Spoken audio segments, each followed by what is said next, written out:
संगत जी, प्यार से कहना धान निरंकार जी।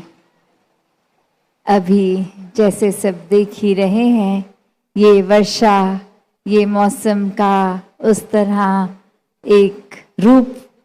तो अभी दासी के ध्यान में वही बात आ रही थी कि दोपहर के समय जब सत्संग शुरू हुई तो ये मौसम का रूप, इतनी कड़ी धूप, इतनी गर्मी और अब ये शीतलता।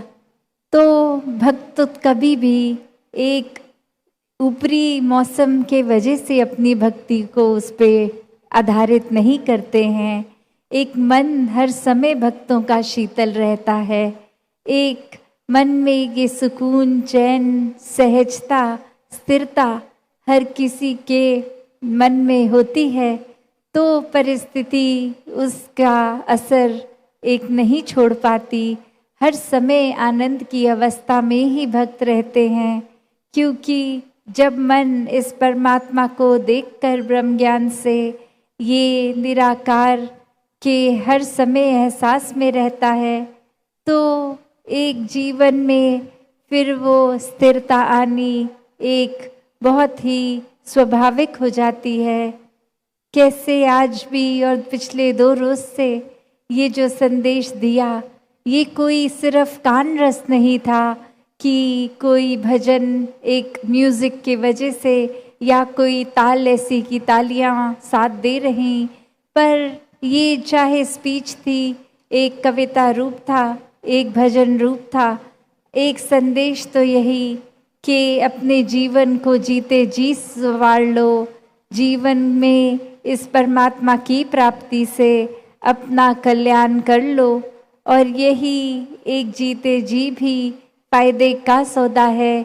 यही राम रतन धन है, जो दुनियावी हर वस्तु के आगे फिर इसकी अमोल तो इतना ऊंचा कि किसी की तुलना साथ नहीं हो सकती।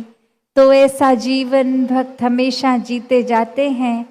तो हर कोई इस दातार से जुड़कर ऐसे रहे कि ये जीवन जीने का एक जागकर चेतनता का बात है। जैसे कहा भी गया है, उठ जाग मुसाफिर भोर भई, अब रैन कहाँ जो सोवत है। कि ये रोशनी, ये दिन का समय, ये जागने का होता है। एक अगर रात में भी सोते रहे, दिन में भी, तो वो समय निकल गया। उसी तरह ये दुनिया, ये जीवन हमारा जीते गए, पर दुनियावी चीज़ों से जुड़कर इस परमात्मा से नहीं, तो फिर एक जीवन भी एक घाटे का सौदा हो गया, जीवन व्यर्थ हो गया।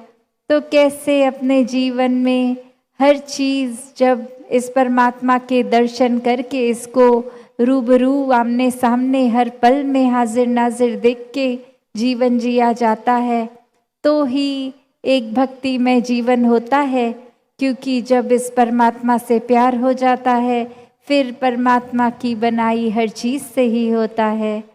तो ये 2 दिवसीय समागम में जहाँ संगत ने भी इतनी सेवा करी, कुछ आ पाए और कुछ नहीं भी आ पाए, तो जिस रूप में भी, चाहे अपने घरों में ही हैं, किसी कारणवश नहीं भी आ पाए, तो भी ये भक्ति भाव उनका मुबारक। घर में बैठे भी, ये इंटरनेट से जितने भी महापुरुष देख रहे हैं समागम, ये भाव हर एक के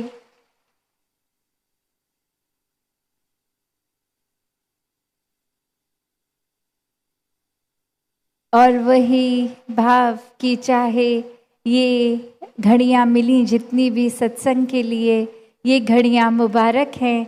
चाहे समय तो और देर का था, पर वो मौसम के कारण भी अब दासी अपनी वाणी को विराम देगी कि आप सबको असुविधा ना हो।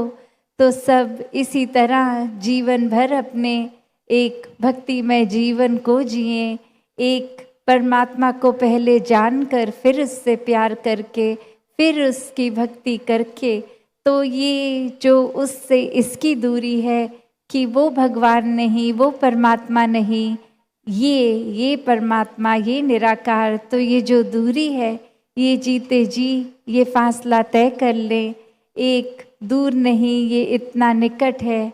वो पहचान जब हो जाएगी तो प्रेमा भक्ति की शुरुआत जीवन में हो जाएगी। ऐसी ही भक्ति करते चले जाएं, सेवा सुमिरन सत्संग करते जाएं, इस निराकार को हर समय अपने एक एहसास में बसाते चले जाएं। साथ संगत जी, ध्यान निरंकार जी।